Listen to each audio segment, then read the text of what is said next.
ಕರ್ನಾಟಕದಲ್ಲಿ 23 ವರ್ಷಗಳಿಂದ ಸತತವಾಗಿ ಈ ಒಂದು ವಾರ್ತಾ ಭಾರತೀಯನ ಅಂತ ಒಂದು ನ್ಯೂಸ್ ಚಾನೆಲ್ ಆಗಿರ್ಬೋದು, ಮತ್ತು ಯೂಟ್ಯೂಬ್ ಆಗಿರ್ಬೋದು, ಪತ್ರಿಕಾ ಆಗಿರ್ಬೋದು, ಹಲವು ವರ್ಷಗಳಿಂದ ಭಾಳ ಅತ್ಯುತ್ತಮವಾಗಿ ಜನರಲ್ಲಿ ಒಂದು ಒಳ್ಳೆಯ ಕೆಲಸ ಮಾಡುತ್ತಾ ಜನರಿಗೆ ಏನು ಈ ಒಂದು ಸಾರ್ವಜನಿಕ ಜೀವನದಲ್ಲಿ ಏನು ಆಗು ಹೋಗುವ ಬಗ್ಗೆ ವಾರ್ತಾ ಭಾರತಿ ಅನ್ನೋದು ಒಂದು ನೈಜವನ್ನು ಎತ್ತಿ ತೋರಿಸುವಂಥ ಕೆಲಸ ಈ ನಮ್ಮ ಕರ್ನಾಟಕ ರಾಜ್ಯದಲ್ಲಿ ಮಾಡ್ತಾ ಬಂದಿದೆ.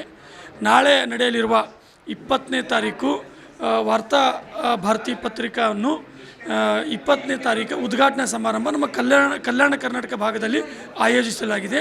ಇದೇ ರಂಗಮಂದಿರದಲ್ಲಿ ಮುಂಜಾನೆ 11 ಗಂಟೆಗೆ ನಿಮ್ಮ ನೆಚ್ಚಿನ ನಾಯಕರಾದಂಥ ಉಸ್ತುವಾರಿ ಮಂತ್ರಿಗಳಾದಂಥ ಪ್ರಿಯಾಂಕ್ ಖರ್ಗೆಜಿ ಆಗಿರ್ಬೋದು, ಮತ್ತು ಪ್ರಕಾಶ್ ರಾಜ್ ಅವರಾಗಿರ್ಬೋದು, ಹಾಗೆ UT ಖಾದರ್ ಅವರಾಗಿರ್ಬೋದು, ಅಲ್ಲಂಪ್ರಭು ಪಾಟೀಲ್ ಅವರಾಗಿರ್ಬೋದು, ಮತ್ತು ಹಲವು ಸಂಘಟನೆಯ ನಾಯಕರುಗಳು ಹಾಗೂ ನಮ್ಮ ಸಾರ್ವಜನಿಕರು ಎಲ್ಲರೂ ಆಗಮಿಸುತ್ತಿದ್ದಾರೆ. ನಾವು ಆಗಮಿಸುತ್ತಿದ್ದೇವೆ.